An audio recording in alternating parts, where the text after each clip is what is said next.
Welcome back to Around the Block Volleyball. The preliminary phase of the VNL men's just finished, and we have a lot to talk about, especially because the US didn't make it in. But first, let's get things started with, we're recording on Wednesday, the 23rd, and this is right after the US women have just lost to Italy. Yeah, this was really tough. We were really hoping for US to somehow make this win and get this go through, but you are playing against the best team in the world right now. Yeah. And they are so consistent. Like, it's just so difficult to beat this Italian team.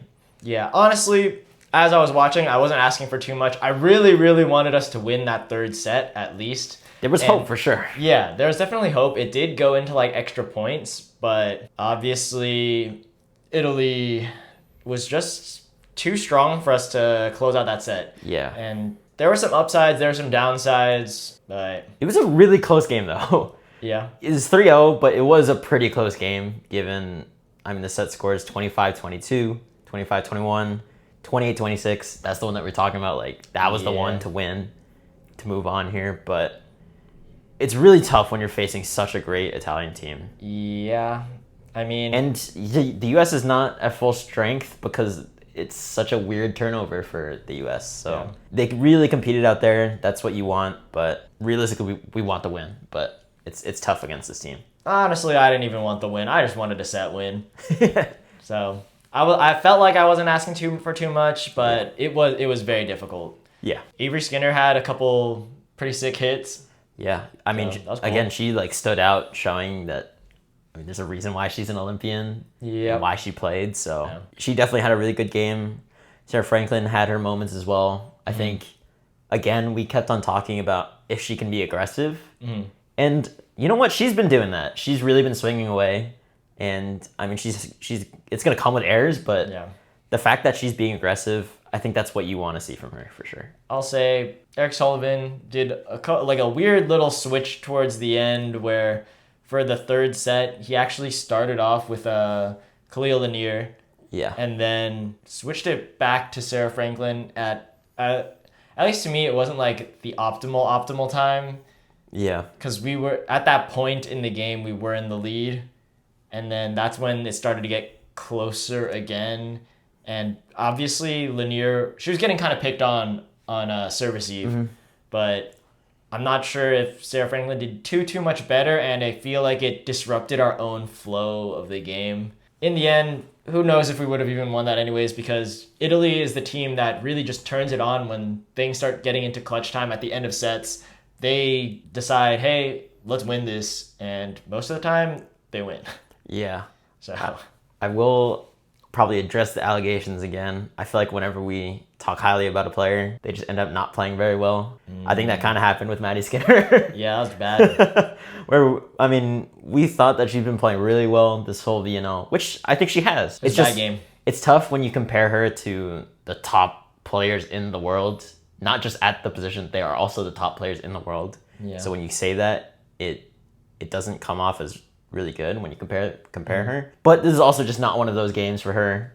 Stephanie Samity, she ended up coming in. Definitely played better. And she played really well. So it was nice to see the adjustment that Eric Sullivan made, and almost worked. It almost worked out. Yeah. Also, to be fair, those two as right sides were matched up against Paola Igonu and Antropova as the right sides for Italy, and those are two of the best opposites in the world. So it's a tough matchup to go up against. Yeah, it's rough.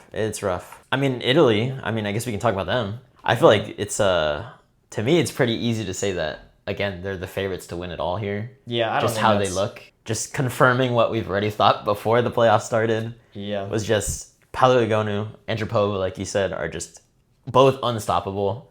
Yeah. And, their team as a whole is just so good. Yeah. Oro is, at least still to me, the best setter in this tournament. So it's tough. Yeah, and De Janeiro has been absolute nails in the back row. Yeah, also one of the best liberos, if not the best libero in the world. So Italy is pretty stacked. Yeah. So again, kind of just confirming that we think that they're gonna end up winning the whole thing. Yeah. So we're gonna get into it next week, where next week we're just gonna break down the US, both teams as a whole. So that's going to be it for the women's this week. We're just going to move right into the men's, where we talk about their week 3. It was a lot of ups and downs. It was a mental roller coaster, emotional roller coaster. Yeah, we can start off on the upside of the roller coaster, where during match 1 against Turkey, we came out with a 3-0 win. It looked pretty freaking clean. Yeah. I mean, it really was huge confidence for fans, and I'm sure for the players, just coming out in with such great energy, and the win that they had against Turkey was really good. It was very close. Yeah. It was a nail biter, but the fact that the US won the game was huge. Shout out to Gabby Garcia. He had a really good game here. Good game. And then right behind him were Ethan Champlin and Cooper Robinson in scoring. And obviously we had Jeff Jendrick and Matthew Knigge as our middle blockers, also playing very well. This game, I'll say, it was good that we were able to close out the sets, because that's not necessarily something that this group of players specifically has been that good at, like making sure that we close out wins, especially in these tight sets. Yeah, and it's such a young team too, with a lot of new players. Like that's really difficult to end up closing out the sets, but for sure.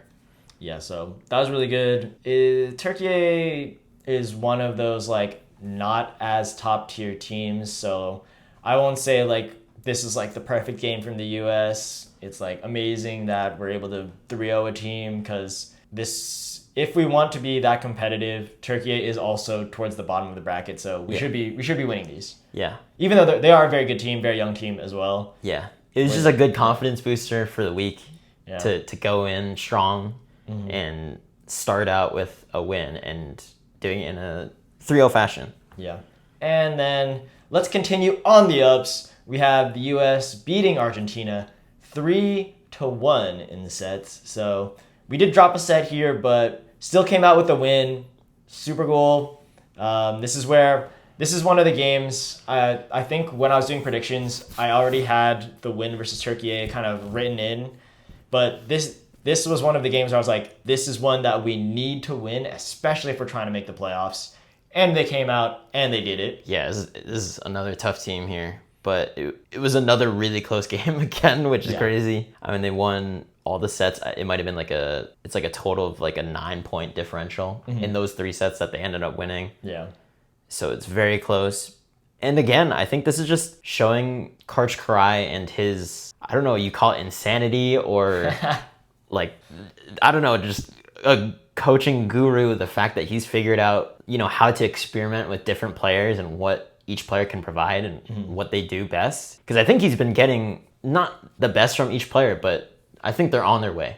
For the players that we have and the ones that are playing, I think he's picked out certain players that can make a big difference in certain moments, and I think it's showing that. I mean, everyone knew that Karch Karai is, USA GOAT, but I mean, it's insane the fact that this is a whole new team for him. It's a different type of game in the men's game, and it's a lot of different players going on, and he was making a lot of switches, and it worked out. It really did. Yeah. I'll say significant for this game is that we had Andrew Rowan setting, so that was really good. Kyle Insing was playing, so it's good to see him out there, because he's kind of fallen off in terms of his favoritism in the program so far. And we kind of just had a little bit of a UCLA squad out there. Yeah. I mean, Andrew Rowan, Cooper Robinson, Merrick McHenry. We did decide to use Jordan Ewart instead of Ethan Champlin, so not fully UCLA. Yeah. But we had a lot of those guys out there together, and they just still have that connection. So yeah. And really, Cooper Robinson, this is just another one of those games where it's, man, this guy is ready for the challenge, almost. Yeah.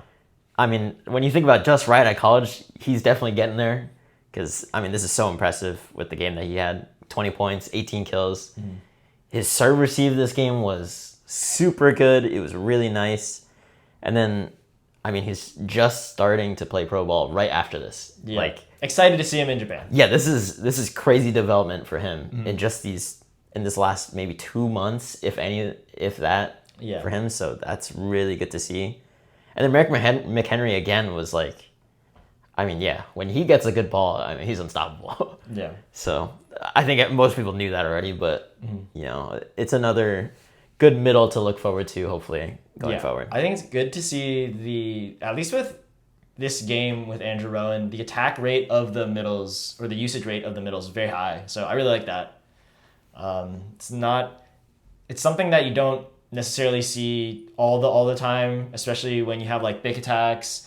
We're normally like a pin heavy team. Most teams are pin heavy teams, but it's good to see that we have good usage rate in the middle. Makes it so that we're keeping the blockers a little bit more on their toes. So good game. Yeah, and that just is showing again Andrew Rowan also being so good when he's still in college. He's still in college, and he's playing against pro players, against pro teams, and he's tearing them up sometimes. Yeah. Now we can start moving on to where things we're going down. Yeah. This is the downward part of the roller coaster. This was our 5-set loss to Germany. This was the one. Yeah. This is the one that if we're gonna get into the finals, this is the one to win. Yeah, this was the must win. Because realistically, being Japan at home is a really tough ask. Yeah. So this was the one. It went 5. It was an absolute slugfest back and forth, but yeah, Germany getting the best of the U.S. here. Yeah. Good game from Kyle Hobus. Good job. Yeah. Ethan Champlin, also very good game. We got to see Nolan Flexen actually play for like a full game, which is pretty cool. And he looked pretty good too. Yeah. I think that just like throws another wrench into the idea of who the heck is actually going to move on in this national team on the pins, because it's so difficult. There's so many different names, and there's still the guys that are on the Olympic team that are still going to be playing. So it's difficult when you're trying to decide that. I'm sure Carter's going to figure it out, but Nolan Flexen, hey, he put out his name when he got the playing time, and he did pretty well with it. Yeah. I was surprised, honestly, because haven't seen him. we just haven't seen him much. I didn't think that even just hearing his name making it on the roster, not being like too critical, but it was like, oh, we have so many more experienced outsides, and he wasn't even playing outside fully for the Irvine season. Yeah, he got moved he was getting moved around partway in the season. Yeah, so I was like, I don't know how he's gonna be, but no, he's pretty good. Yeah, and I mean he was already on the national team and the youth teams. Yeah. So that doesn't surprise me as much. But yeah, to make that switch to outside, and I mean he looked pretty good. More at like playing at this level, because he looked pretty good. It's a big jump up, especially when you're going from like Pan Ams and U19, U21, and college even. College, to this level where you're playing against the top pros in the world. It's pretty good. Yeah, I think this was definitely a game that, interestingly enough, even though they lost, was another game that I was saying that Karsh Karai, he's throwing in different guys to play, and I mean a lot of these guys are having really good games that maybe you wouldn't expect. Like Kyle Hobus has been so good. Yeah. Kyle Hobus is legit. Yeah, and not saying that he's bad. He's very good. I think just a lot of people's eyes were on Gabby Garcia when he got named to the national team. 100%. Going in when the rosters were named, like I'll admit completely that Kyle Hobus was not on my radar to be this like a top scorer. I guess he was the top scorer for the U.S. this game. I didn't think that was going to be him, but he's proved it to us that he can do it, and I'm a believer now. Yeah, I think he's making it a competition for the right side, in all honesty. So I think it's a lot of good things to take away from this, but yeah, it sucks that it's in the loss, but it is kind of cool that these guys have developed a lot, and I mean the game was right there. It was right there. Yeah. This is the one that we needed. It kind of sucks, but I don't know. At least we're seeing improvements, so can't knock it too much. But let's move on to the final game of the week. This one's gonna go a little bit faster because we got 3-0'd by Japan, and it's Japan at home and with their full roster. I mean, it was pretty quick. Yeah, 3 sets. 3-0. Yep. Again, another very competitive game. Yeah. I mean, 25-21, 25-19, 25-23. So it was close in most sets, but it's Japan. They're playing at home. They get like superpowers at home, so it's going to be hard to win this game. Yeah. Also, shout out Jordan Ewart. This was, I think, in my opinion, this was his best game of the VNL, just as an all-around player, attacker, defending, serve receiving. I think he just had a really, really good game. And yeah. It's tough for him because, I mean, I think he kind of said it himself that he kind of got thrusted into this veteran role on this young team, even though he hasn't actually gotten much playing time in the VNL previously anyways. Yeah. So it's like tough to be like super critical of him because he's quote unquote the veteran of the team. Yeah. But he's also a younger player outside, and we're judging him on also a pretty young VNL career. So it's tough for him, but this was another game that shows, hey, he does have a lot of experience. He's got the volleyball IQ. That it's definitely there. I think he's just gotten outshined by Cooper Robinson when people are like, oh my God, this guy's just out of college. He's huge, he's super physical, and now he's playing at this level. Yeah.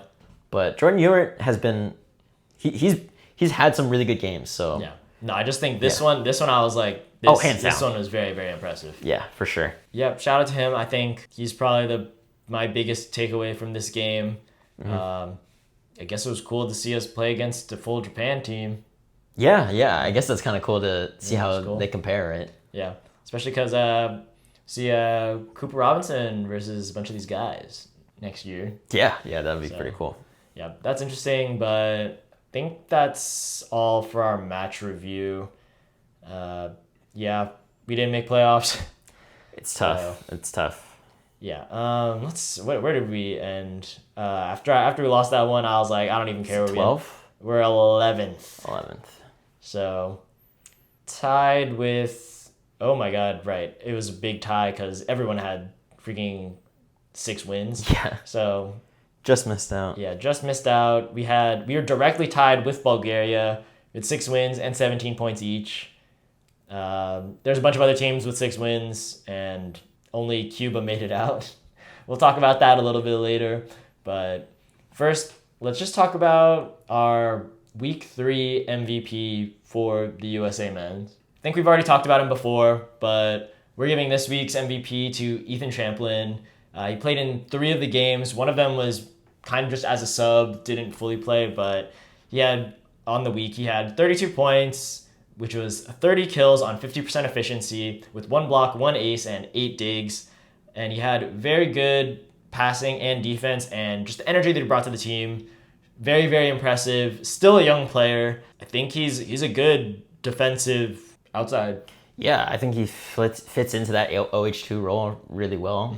Kind of ball control and playing smart, like volleyball IQ wise. Yeah. And it's kind of funny, we didn't even really mention him when we were talking about it, but it's because he's been so solid. Like there's not, I think for him, there hasn't really been ups and downs.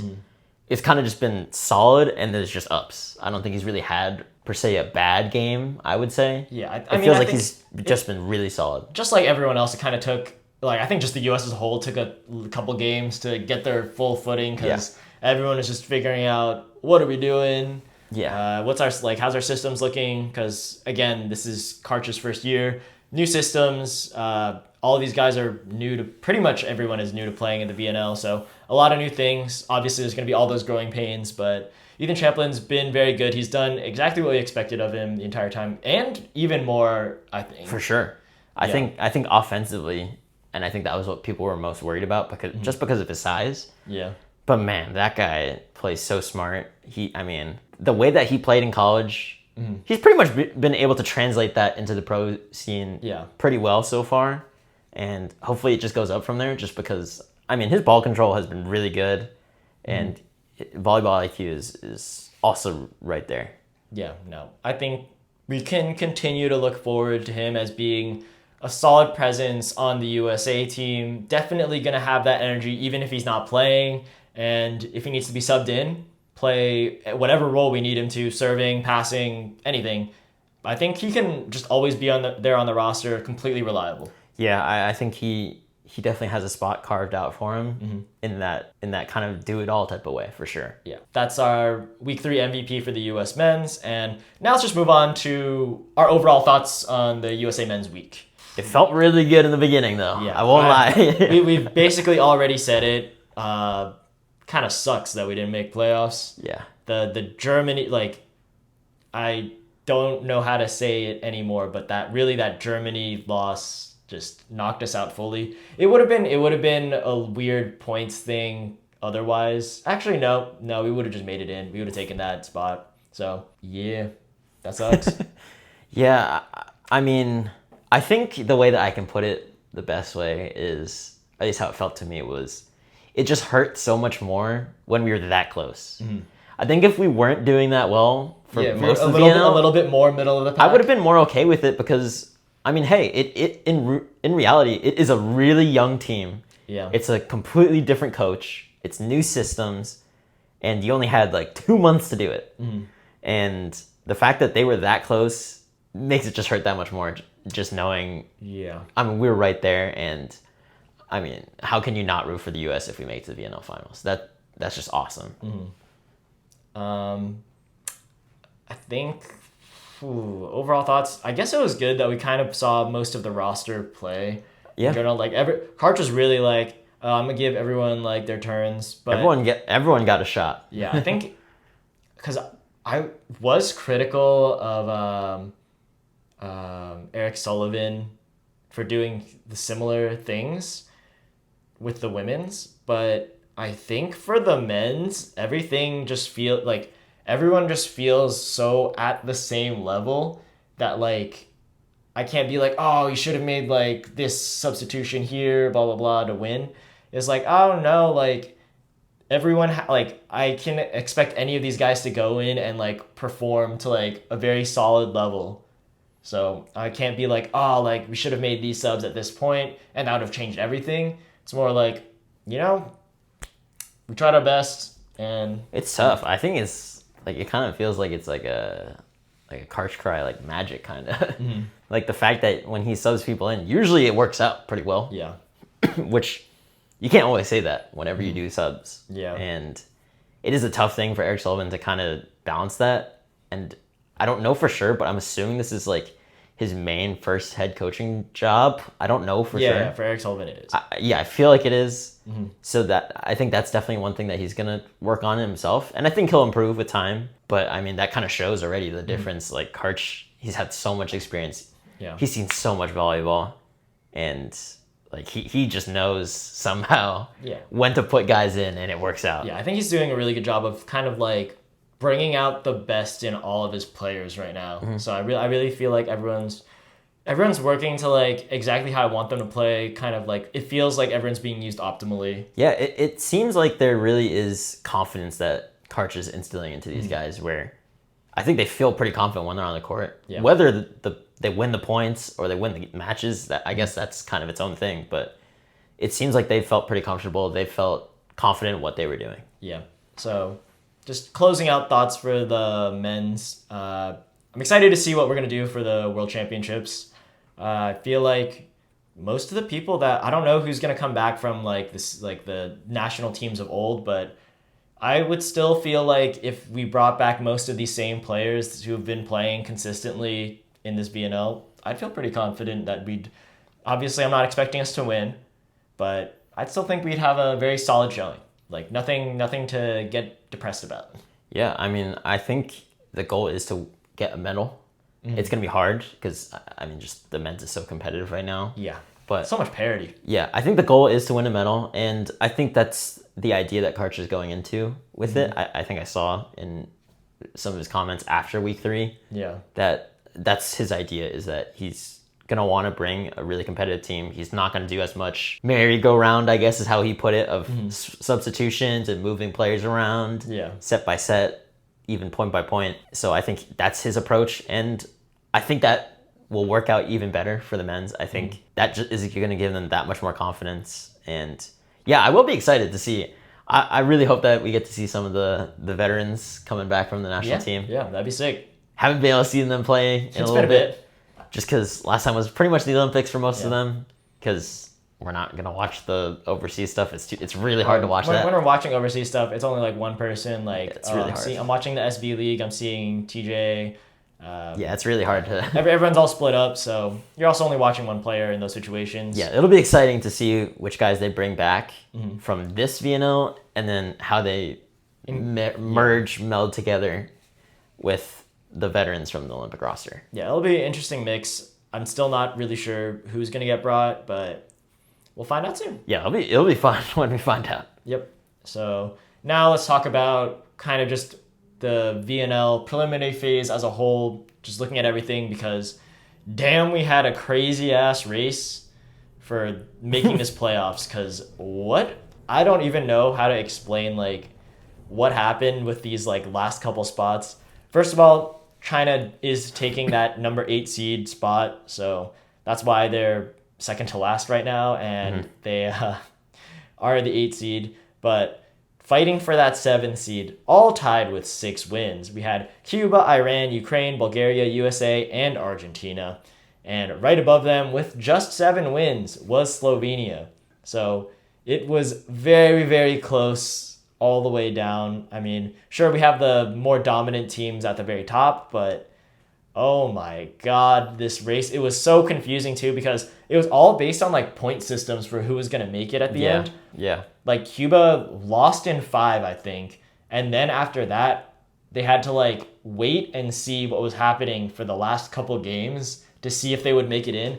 So their anxiety about everything just couldn't be finished yet. Yeah. They just had to sit and wait and be like, okay. It was up to how the rest of the games played. They could not do anything about the outcome anymore. No, that was wild, but makes it more fun because you want to just watch all the volleyball because you're like, oh wow, every game matters now, because you can't say the same thing for even the women's. Like not every game mattered that last week. Yeah. But here it felt like every game mattered, which is why we were so invested in the US and we lost. But now let's just talk about the playoff picture that's starting next week. Or we can also just quickly say the Netherlands is going to be relegated here. Yeah, Netherlands relegated. One win. Yeah, one win. They just didn't have Namir. I think that was the biggest thing. Yeah. It was Ayi, I think, stepped up pretty big in that spot, but I think just having Namir would have helped them a lot. But now let's just talk about the playoffs, because who cares about the Netherlands now? Damn. No, they didn't. Yeah, they got relegated. No Namir. They're going to get relegated. Yeah. No, I don't care. All right, let's go from the top then, I guess. Yep. Got Brazil versus China. Yeah, it's going to be Brazil. Yeah, this is the easiest one. Yeah. Brazil is looking so insane, and then China's kind of in here because they're hosting. They're hosting, and they are so injured that, like, sure. Okay. But Brazil's moving on here. The China crowd will come out for that one game, and then there you go. Oh, yeah, it's going to be bumping. That's going to be cool, but Brazil's got that. Yeah, don't think they're going to be very happy about the result, but good job, Brazil. You get to move on to the next round. Next up, Japan versus Poland. Here we got a very interesting one, because now with the week 3 stuff, both teams have pretty full rosters of their main guys. Yeah. So, my God, this is going to be a slugfest. Yeah, both teams are definitely bringing in everyone. We didn't know how long it was going to take before each of their full teams showed up, and here they are, and they are ready to rumble. Yeah, this is going to be crazy. I don't even know, honestly. I feel like, as a whole, I feel like Japan is good, but the star power of Poland might... I don't even think it starts to, like, Poland is just good. Yeah, they're pretty nasty, actually. Yeah, when they are bringing in their full roster. Yeah, that's Poland true. is very good. That's true. They always have like these weird inconsistencies when it comes to like trying to medal and stuff, but they are still like I think they by points they might still be the top team. Things got a little weird with they dropped a game this week to Bulgaria, but I think they're still like number 1 ranked in the world or somewhere up there. So I'm just gonna rock with Poland right now. I believe in Leon. Yeah. Also, Fornal is just... Yeah. He did have a couple bad games this week, but when he's on, he is on. Yeah, I'm going based off what we know Fornal to be. Yeah. Because, I mean, yeah, the couple bad games are definitely there, but Fornal, Leon, I mean, Poland's insane. Yeah. Japan is going to be really good too, but I think this is going to be a slugfest. I just think that Poland can probably I honestly don't think it's like a very obvious pick, because sometimes Poland just doesn't show up, and they're not playing at home. So yeah, they're pretty up and down. Yeah. I feel like. Yeah. Which is like the only thing that I'd be like Japan might be good for. Yeah, they're gonna be pretty consistent, I think. But if Poland shows up as like a solid Poland that we expect them, I think they win this. Yeah. Let's move on to the next one. Italy versus Cuba. Yeah, this one pretty interesting. Honestly, Cuba is like a very, very fun team to watch. They're really fun. Yeah, but that being said, yeah, I'm taking Italy. Yeah. I think Italy is definitely the favorite, but I think just the way this Cuban team is like you can never really fully count them out. Yeah, like that's true. That is the main thing. It's like sometimes Cuba just turns up, and when they turn up, they are a top tier team in the world. Yeah, that's true. And Italy, I'll say sometimes they show up, sometimes they don't. Now that it's playoffs, I'm expecting that they're probably going to show up, but you never fully know. I'm going to give it to Italy, and it's either going to be like Italy in 3 or maybe Italy in 5 / Cuba in 5. Like, I don't think we're going to get much in between, because it's all if the top tier Cuba shows up or top tier Cuba does not show up. Yeah. So I think I'm a little lower on Cuba than you. I think Cuba's a good team for sure. I just think that Italy's a better team. Yeah. I mean, Micheletto. Man, one of my favorite players to watch is honestly Porro. And it's crazy to me. It feels like he's not that tall. He's not that tall. But he's still pretty tall. It's just, when you compare him to like Micheletto, he looks relative tiny. to the rest of the huge Italy team. Yeah. But, I mean, tall. you still have Gianelli, absolute magician on the court. Micheletto is unstoppable. I mean, that whole team is also really good. So, yeah, this is tough, but I'm rocking with Italy. Yep. There we go. And we have now our last game. France versus Slovenia. This one, I feel like the first rounds we've been mostly pretty consistent. I'm just taking France. Yeah, I agree. I think France has got this one too. Yeah, France is looking really good, especially, I don't know, when you look at that Poland versus France game at the very end of the week. Like, that game just showed at like what a high level both teams are playing at, and France wasn't even playing their full roster. Yeah. So, yeah, I'm just gonna take France because I think they just look like a freaking good team. I mean, there's a reason that they've won. Yeah. In the Olympics 2 times. So there's a reason that they're. I mean, most people would consider them one of the best teams, if not the best team in the world. I think that's still the case here. I think it just, their place didn't look as good as usual because they were not playing their whole team for a lot of it. Yeah. But now that you're bringing most of the guys back, geez, France is nuts. France is nuts. Yeah. Now we can just try and predict the rest of the tournament. We can go a little bit faster because we don't need to talk about the rosters as much anymore. We picked Brazil versus Poland to be the next round. This is going to be a very good... All the matchups, actually, from here on out are going to be insanely good. All must watch. Brazil versus Poland, I think just the way things are right now, I'm taking Brazil. I think they're the hottest team. Yeah. I think you got to rock with Brazil right now. Yeah, they will be coming off an extra day of rest if you care about that. Yeah. Don't think it matters too much when it's still quick turnover, but Brazil just looks insane right now. And Poland can always be a little bit iffy, but I'm just going to take Brazil. Yeah, I'm rocking with Brazil here. All right. Then for the other semifinal, we had Italy versus France. Also a banger game.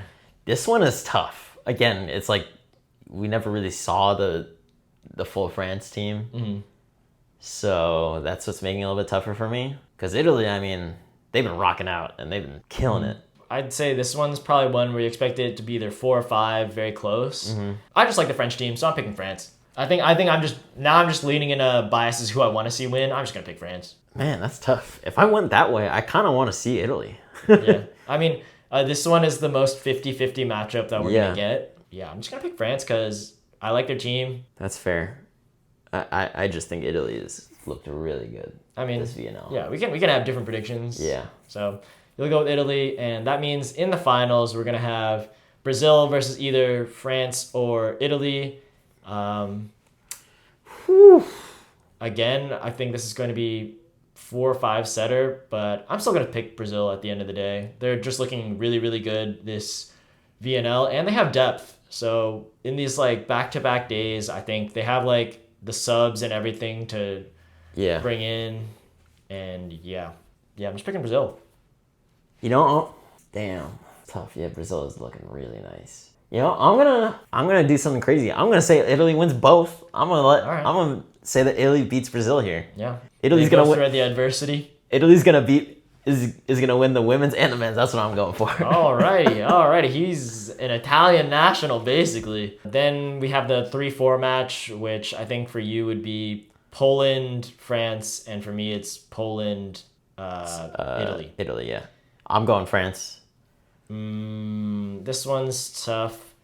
I think for a third place match, honestly, if things go the way that I predicted, I think Italy will care less. So I think I'm going to pick Poland for this one. I think Poland will care. They'll turn up. And Italy, they'll be like, you know, we played well, kind of chill. We're not playing for first. So they're just going to chill after that. Yeah, no, I think Italy is sometimes prone to that. So I'm going to say that's what's going to happen. Pick Poland to win that bronze medal match. Yeah, those are our predictions for the VNL playoffs for the men's. It sucks that we didn't have a US in here, but they're just a lot of fun teams to watch. Let's be honest, though. If they made it in... No, they're getting bounced first round. They're getting rolled by Brazil. Yeah. No, they would not be... No, they'd be Brazil. playing France... no. They would be against Italy. Italy, right? And they would still They would get rolled by Italy as well. Yes. They'd get Which rolled is by fine. someone else. I would have wanted to just see them play another game. Yeah. But it's okay. It's going to be a lot of fun volleyball. Definitely have to watch it. I'm going to be tuning into as many games as I can. And yeah, now let's just move on to the rally round. Welcome to the rally round, where we do our drafts, blind rankings, and a ton of other games. This week, we're back with the drafts. We're doing a women's VNL draft, except when one of us picks a player from a team, that team can no longer be picked from. Yeah. So, as you can tell, we're both very stressed out. Yeah, it's going to be tough. It's been probably a month, I guess, that we haven't done a draft. Yeah. So we've both been kind of chilling. Yeah. But when we do them, everyone loves them. But goddamn, they are so hard. Yeah, this one especially is going to be the hardest because we're going to get in our bags. There are only 18 teams here, and we got 14 players. So we're going to be going down the list. Yeah, we got to dig deep here. Let's get started. So let's draft women's VNL teams. So to start it off, I'm just going to take the best player in the world, Paola Egonu. It's kind of rough to see it for VNL just because she got injured. She didn't play probably as much as she wanted to herself. Yeah. But damn it, she's the best player in the world to me. I'm taking Paola Egonu. Very fair, very fair. And now I have a lot of decisions to make because, oh God. My next pick, I'm picking from Brazil. It's just, it's a lot of players to pick there's from. a lot of difficulties, and like just thinking positionally, I don't know what I'm doing right now. So just talking through it a little bit. For Brazil, I'm going to pick Julia as one of my middle blockers. Okay. Yeah, I think she's one of the best middle blockers, and I think middle blockers for the women's is one of the little tougher positions to pick from. I'm just saying that means that there is no Gabby or Anna Christina being drafted. Yes, I took them out to make sure that you couldn't draft them while taking one of the best middle blockers. That's crazy you didn't take either of them, though. But I think it's because... She's really good, though. Let's move on to my next pick, and this is part of why. I'm going to take Mayu Ishikawa from Japan as one of my outside hitters. No! I didn't want to take both my outside hitters at the same time. So, there we go. No, I was hoping for that. Yep. That's so rough, actually. I think I'm going to make the easier decision for me. I'm going to take probably one of the bigger surprises in the VNL.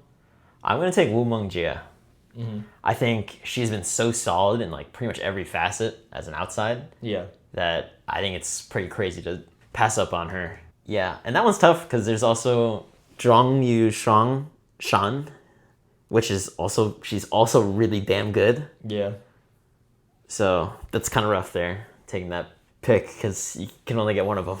Yeah, it's the struggle we're in right now. Yeah, it's a little tough. I do feel like she's pretty good at passing. She's okay at passing, I would say. Mm-hmm. You know what? I overthought this.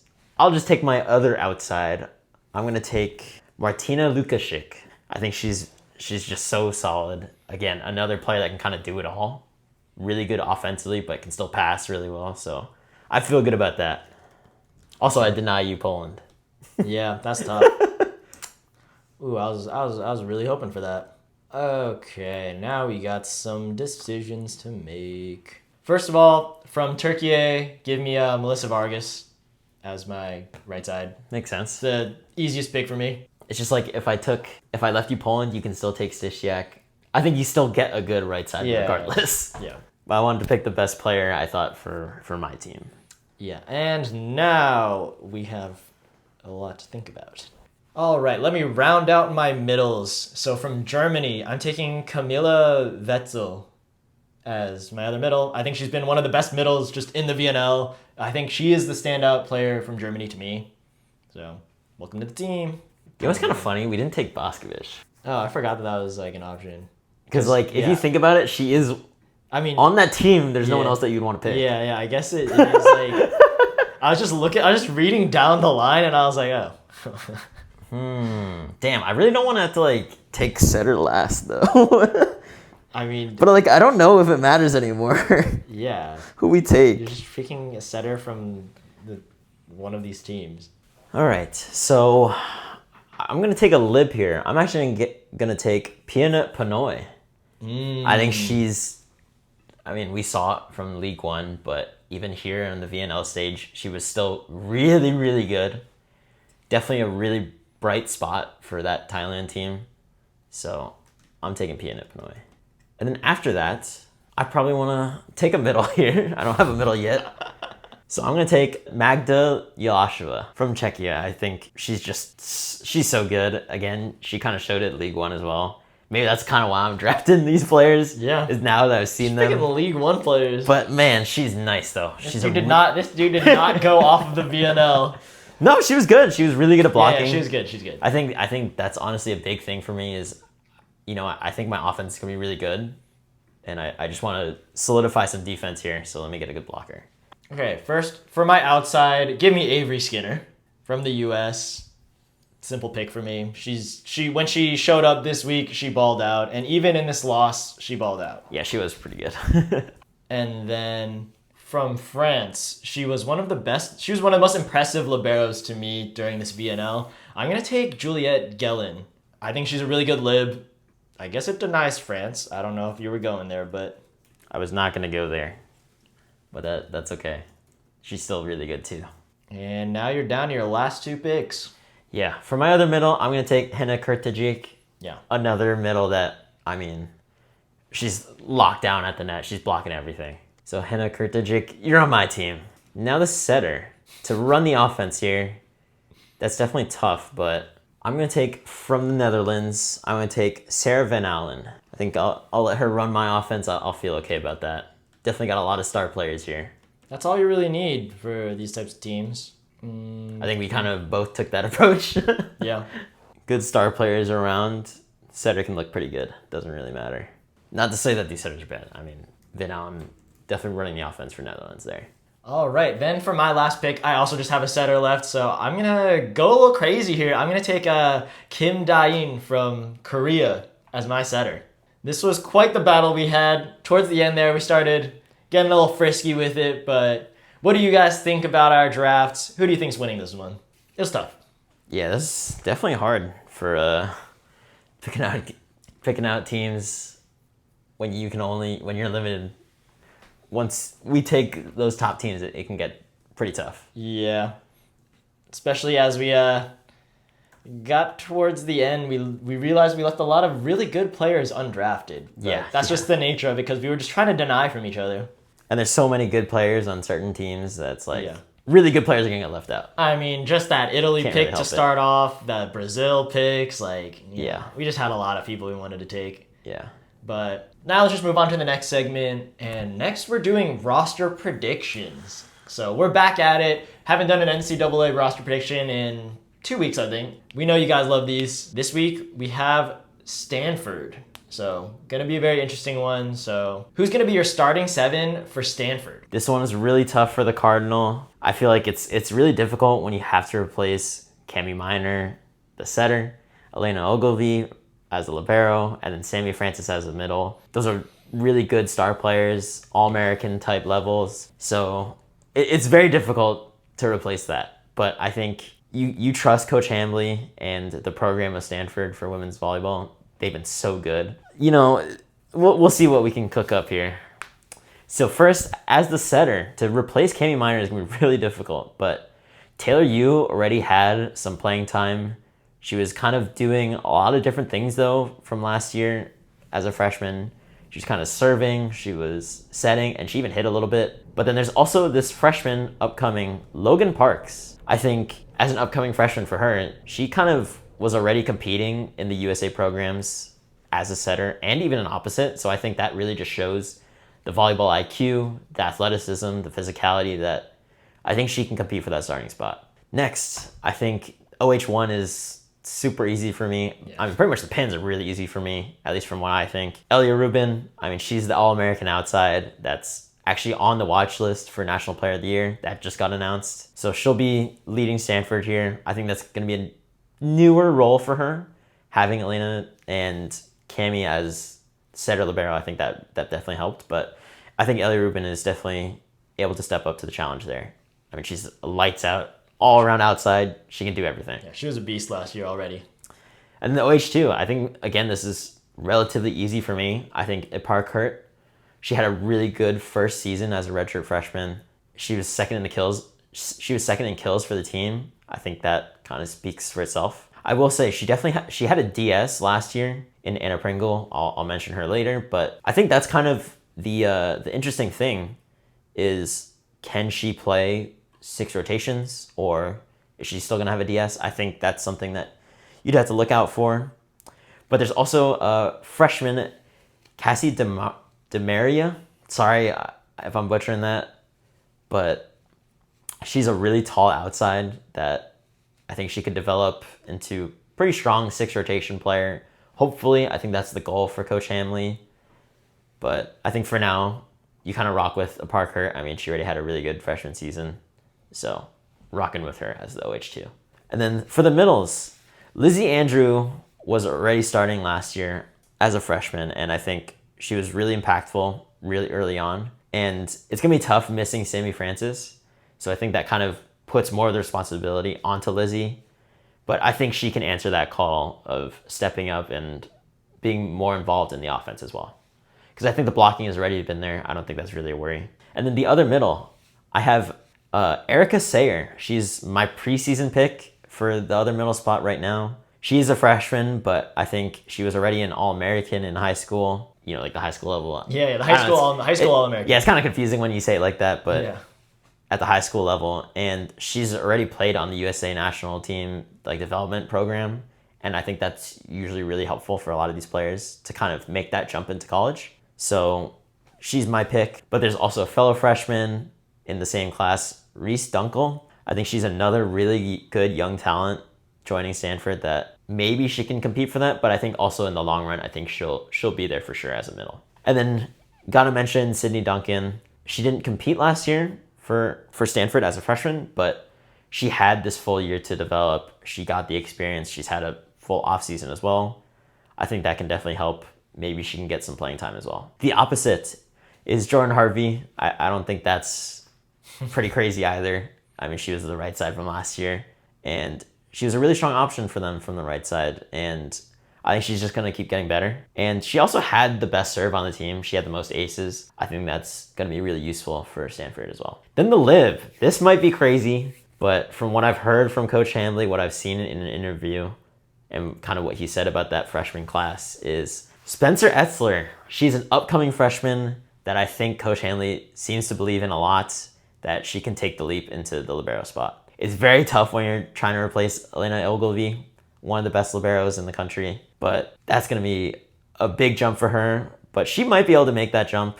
It sounds like Coach Hanley believes in her as well. Anna Pringle also has a lot of experience. I mentioned her earlier. She's also the DS that was playing for Park Hurt in the back row, so she could also be competing for that role as well. And then the DS would be either one of them at that point, and I think they can both fill in that role in the back row and kind of shore up the defense as well. So overall, I think Stanford is going to still be a really good team. It's kind of crazy to say when you do lose 3 of your starters that are really good All-American level. But Coach Hanley is really good. He kind of works his magic. He's had really good teams in the past. You kind of have to believe in him as well.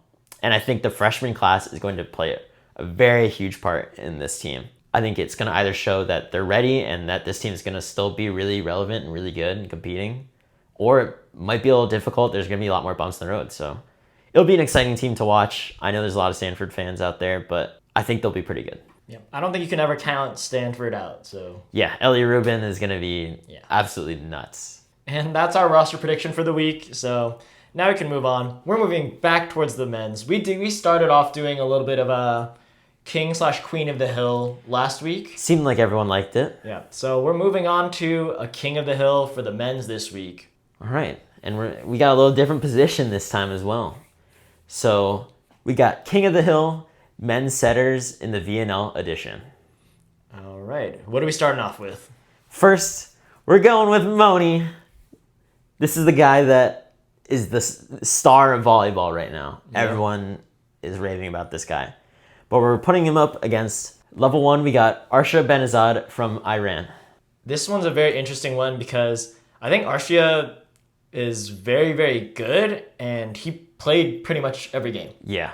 I think this is actually really tough. I think the volleyball IQ, the experience from Arshia definitely helps. Yeah, Arshia's pretty young, so it is young upcoming setter versus young upcoming setter. I do think Arshia did run a very nice offense with Iran. Meanwhile, Moni, I think you honestly would take him more for his offensive upside. Mm-hmm. And the serving as well. Mm-hmm. Yeah. So this one's a tough one, but I think even in a year or two, maybe we pick Moni. But for now, I'd say we can take Arshia because, I mean, regardless of who we pick here, they're in for a challenge in the next levels. Yeah, it's pretty tough, but I think Moni will definitely get up there. He also got injured soon. So yeah, there's that too. Yeah. So Arshia's moving up. Yeah. Moni didn't play every game. Sorry, Moni.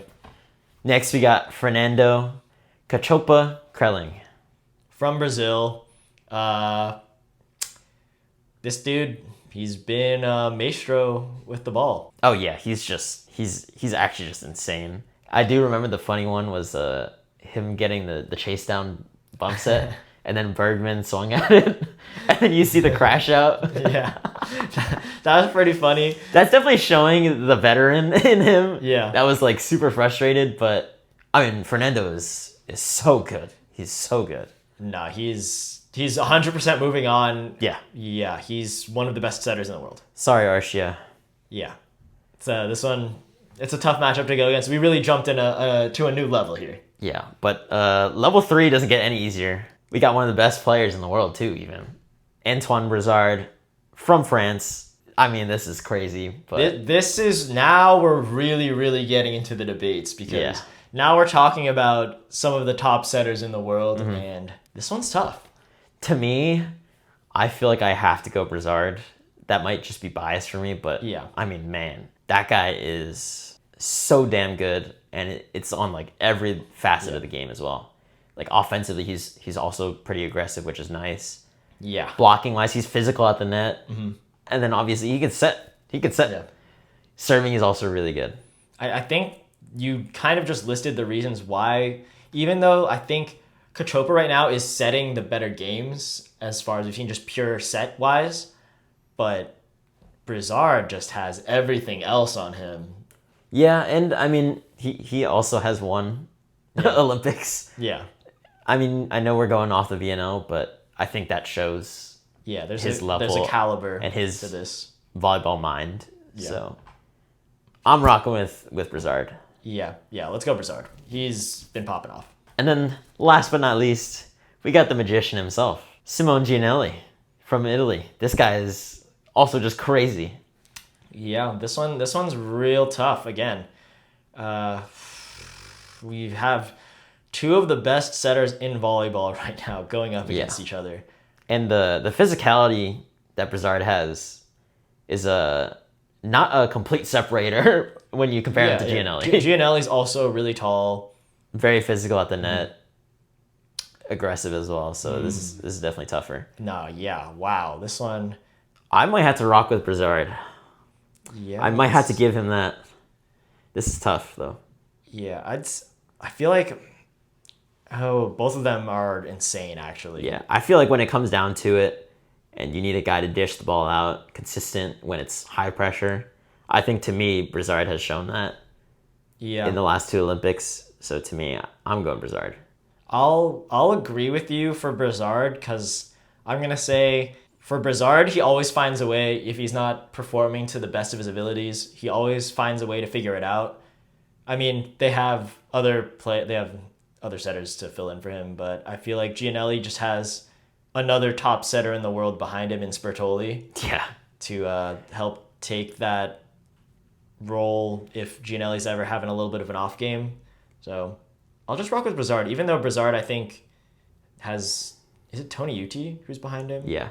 Yeah, so they both have legendary setters. It's pretty funny that it works out that way, that these two teams have like four of the best setters in the world. Yeah, but, Tony Uti's getting a little old, and Broussard is he's playing more. So I'll rock with Broussard. It's tough, but Broussard, you're our king of men's setters in the VNL. Yep. Nah, he's like that, though. Oh, he's nasty. Yeah. Gianelli's also nasty, but we got to pick one. No, we picked a lot of crazy. The setter position is stacked right now. Now let's move on to our next segment where we're doing kind of name the stat. We've done, top 5 in some stat that we're trying to guess. And first off, we're going to do the top 5 scores for the U.S. women at the VNL. Can you name the top 5 scores for the U.S. women at the VNL? I feel like the easiest one is Sarah Franklin. Sarah Franklin, number 1, she had 143 points. Damn! Yep, scored a lot. Logan Eggleston as well. Logan Eggleston, number 2, 129 points scored. Okay. And then Maddie Skinner. Maddie Skinner, number 3, 111 points scored. You have a perfect run going right now. Write down the list. Yeah, those were the easy ones, though. Yeah. Now we get into tougher territory. Man. Okay. Can he get the perfect list? No, there's no way. There's no way. I'm trying to think, though.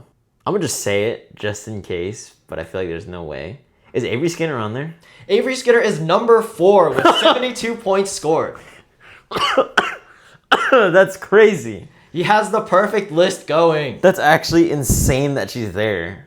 The perfect list. How many matches did she even play? I think 5. That's crazy. That's crazy. Maybe not even 5. Maybe that was 4. Oh my gosh. Yeah. She's kind of like that. Now one more for the perfect list. Can you guess the last one? This is hard. I'm thinking... I feel like the other right sides never really played that many games.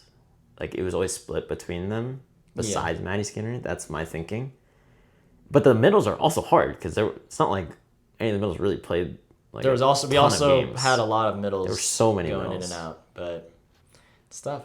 I'm gonna say, let me go with Ambrai Gidi. Ambrai Gidi comes in at number 5 with 66 points. The perfect list. Woo! Oh my gosh, he knows the scores. And the one that probably would have been the hardest, who's right behind Ambrai Gidi, we have Dana Retke. She had 61 points. She was right there. Okay, I'm not gonna lie, I was gonna say Dana Retke. Yeah. That was the other medal that I was thinking about. So that one was very, very close. Damn. So barely squeaked out with that perfect list.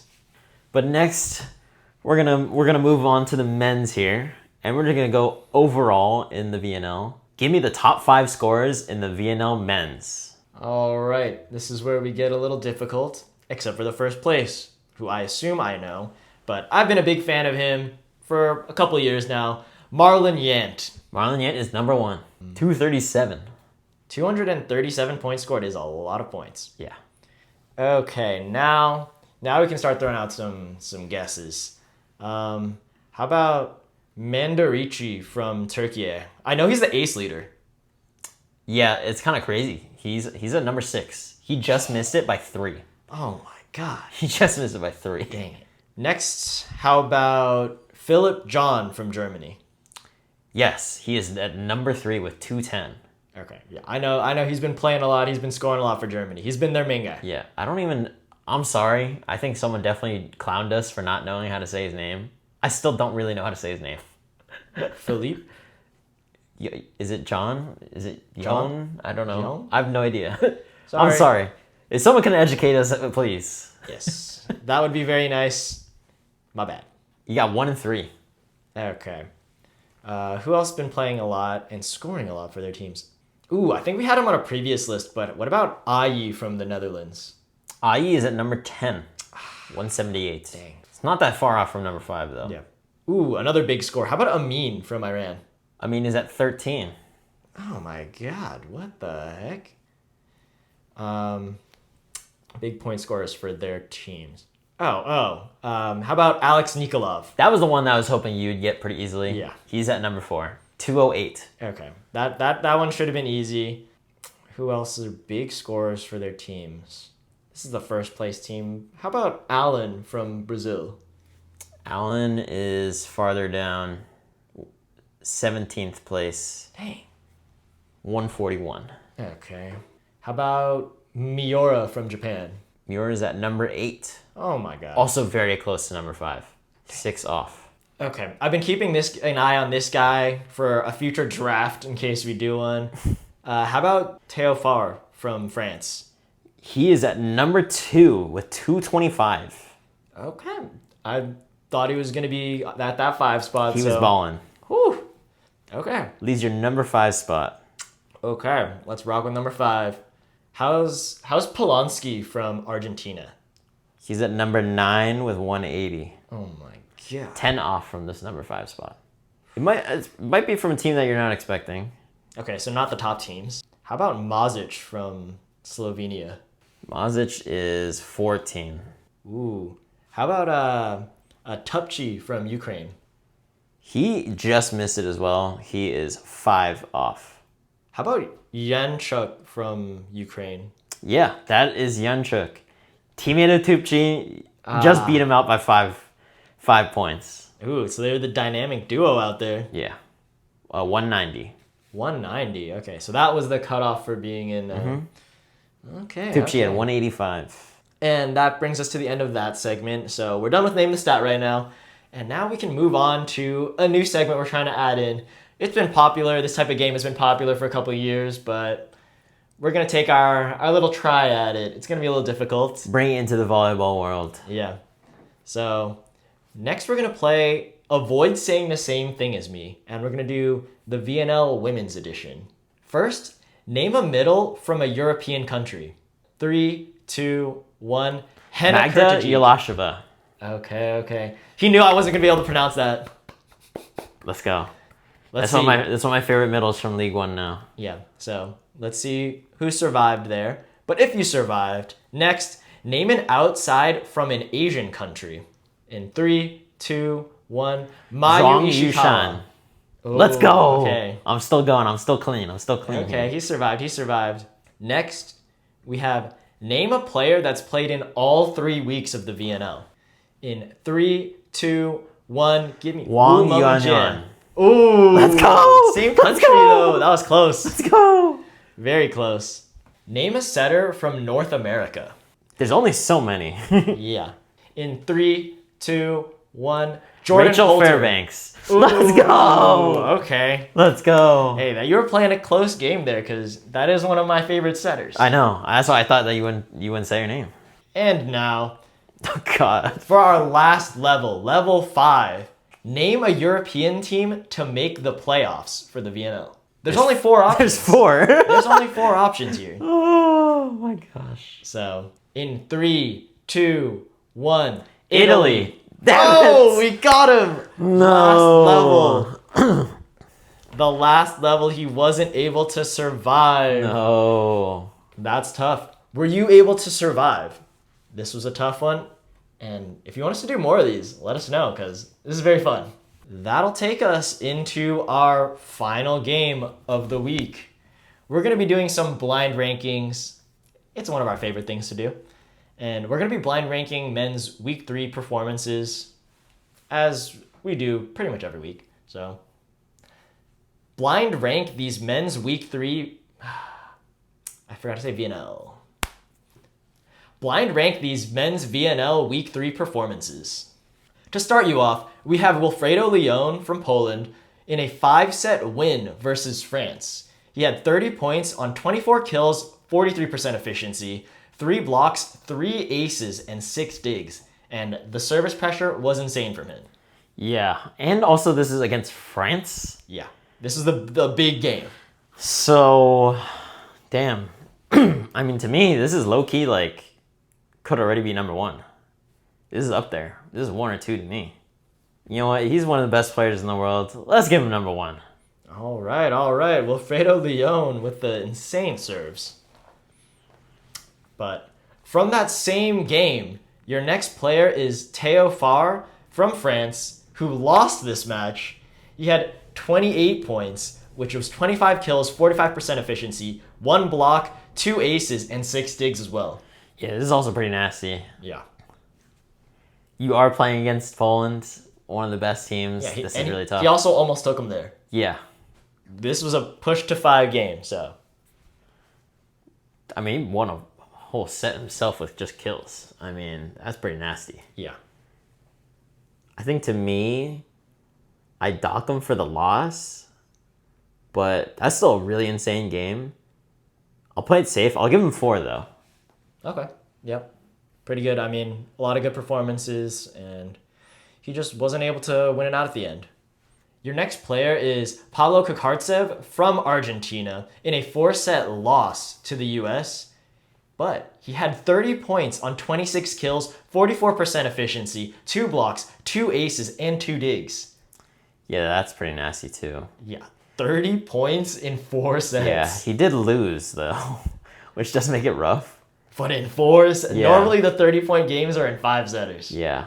I think I'll have to give that 3 just because the scoring is just insane, and you are playing the US, which can be tough, but I mean, damn, that's pretty crazy. Yeah.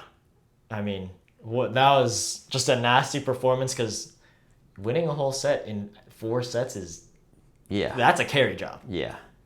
But your next player, we have Darlan Souza from Brazil in a 4-set win versus Turkey. He had 28 points on 22 kills, 51% efficiency, 1 block, 5 aces, and 10 digs. That's pretty nuts. Who did they play? They played against Turkey, and just an honorable mention to Mandarachi for dueling against Darlan in the service performance. He had 6 aces in this game as well. Wow. Just to show you the kind of duel that they were having between each other. But this is another high point scoring game in a 4-setter. My only thing is that it's against Turkey, I guess. But you only have 2 and 5 left. I know. But would you put 3 lost games in here, though? That's the tough part. It is a tough one. It is Alan Souza, so he's nuts. It's Darlan. Darlan, sorry. It is Darlan, and he's nuts. Brazil people are going to go after me. What was it again? What was his points? He had 28 points, 22 kills, 51% efficiency, Is 1 it 4 block. sets? Yeah, 4-set win versus Turkey. 5 aces and 10 digs. I guess I'm going to give that 2. Yeah, fair. I mean, that's pretty insane. Yeah. Went 28 points in 4 sets. Yeah, it doesn't really matter who you're playing against. That's pretty nuts. Also, getting a 5-ace performance in any match is just gross. Yeah. But that means at your number 5, you have Marlon Yant from Cuba in a 5-set loss versus China. He had 31 points, 29 kills on 47.8% efficiency, 2 blocks, and 8 digs. Oof. And he also helped them just get enough points versus China to help make it into playoffs. Yeah, I mean, I feel like that's probably the best loss that you could have. Yeah. The fact that you still make the playoffs because of what you did. Yeah. So I guess that would have been 3, but that's all right. Yeah. Definitely didn't cook on that one there. That's tough. That's tough when people have really good games when they lose. Yeah, and there's just so many good performances this week. Yeah. Players were just carrying. But anyways, that brings us to the end of this week's episode. Thank you guys so much for watching if you made it this far. And please like, comment, and subscribe. In the comments, first of all... Hey, if y'all didn't notice, this ball right here, you see these signatures? You probably can't read what these signatures say, but we can tell you, we went to see 3 Olympians. One of them is legit the GOAT. We got Jordan Larson, Haley Washington, and Justine Wong-Orantes to sign this ball. We got to meet all 3 of them. We got to play a little bit as well, which is really cool. Shout outs to them. You guys already saw, we actually even got an interview with Haley Washington and Justine Wong-Orantes. Yep. That was awesome. They were great. Some of the best guests we've ever had. It was great energy. So funny. Yeah, the vibes were awesome there. Mm-hmm. Shouts out to them. Thank you for letting us get an interview with you guys. And if you saw, we got some memorabilia from League One as well. Hey, League One, shouts out. But help us get to a game. We'll help. We'll get some coverage out there too if you let us. Yep. So that was super fun. Please check out that interview if you haven't seen it yet, because it's so much fun. Yeah, that was a really good interview. You'll see all the all the TikToks coming out of it, but just watch the full interview because there's a lot of things that we have to cut out because it's just too funny. Yeah, please continue supporting so we can keep on getting these really good interviews. I think the sky's the limit now with who we can get. It was so awesome. Yep, but thanks again for watching, and we'll see you guys next week. Peace.